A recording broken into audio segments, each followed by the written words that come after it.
This is the War Brief Daily for March 27, 2026, covering the Russia-Ukraine theater. Tonight we're tracking 4 confirmed developments. A mass Russian drone barrage that struck 6 oblasts in a single night.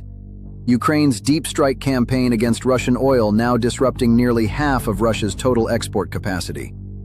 Active frontline shifts as Russia's spring offensive stalls, and significant geopolitical moves with direct operational implications. First, the drone barrage. Overnight, March 25th to 26, Russian forces launched 153 long-range drones, confirmed by the Ukrainian Air Force. Shahed, Gerbera, and Italmas types, launched from Rostov Oblast, Krasnodar Krai, and Crimea. Ukraine downed 130 of them. That's an 85% intercept rate.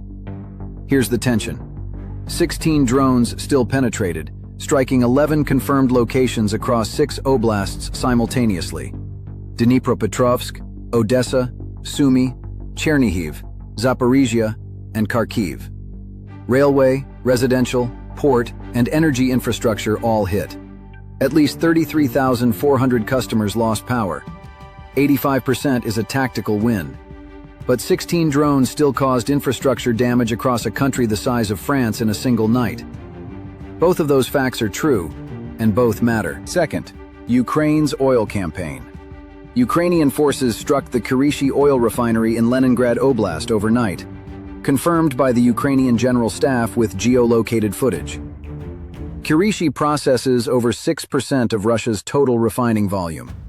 This is the third strike on Leningrad Oblast energy infrastructure in 4 days.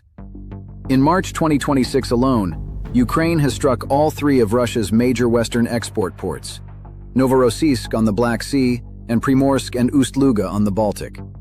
Reuters, citing trading sources, confirms both Baltic ports have suspended crude shipments. Combined with pipeline disruptions, Reuters calculates that 40% of Russia's oil export capacity, roughly 2 million barrels per day, is now offline. That is the worst oil supply disruption in modern Russian history.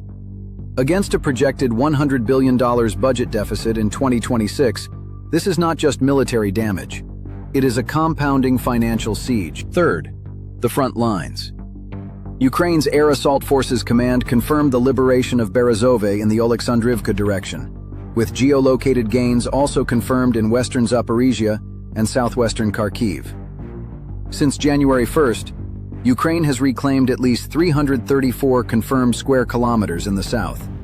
For Russia, confirmed advances west of Pokrovsk and seizure of Riznikivka east of Sloviansk. But here is the key operational signal. Russia was forced to redeploy elite VDV airborne and naval infantry units from Donetsk to contain Ukraine's southern pressure. That redeployment disrupted the spring offensive before it fully launched. Russia's State Duma Defense Committee Chair Kartapolov acknowledged on March 26th that a triumphant spring offensive is not imminent.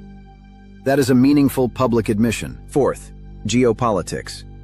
Confirmed, on March 27th, President Zelensky signed a defense cooperation agreement with Saudi Crown Prince Mohammed bin Salman in Jeddah, focused on drone interceptor technology, a clear signal that Kyiv is expanding its security partnerships beyond Western partners. Emerging, single source. The Financial Times, citing Western intelligence, reports Russia is close to completing a Geran-2 drone transfer to Iran before month's end, assessed as credible by ISW, but not yet independently confirmed. Here is what to watch. Monitor overnight drone activity into March 28th. Track any Ukrainian response west of Pokrovsk.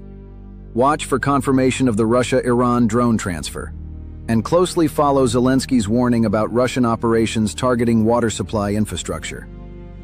On March 23rd, an aerial bomb struck the Seversky Donets-Donbass Canal Dam, leaving parts of Donetsk Oblast with roughly 2 weeks of water reserves. It is the most underreported development with the highest potential civilian consequences in this cycle.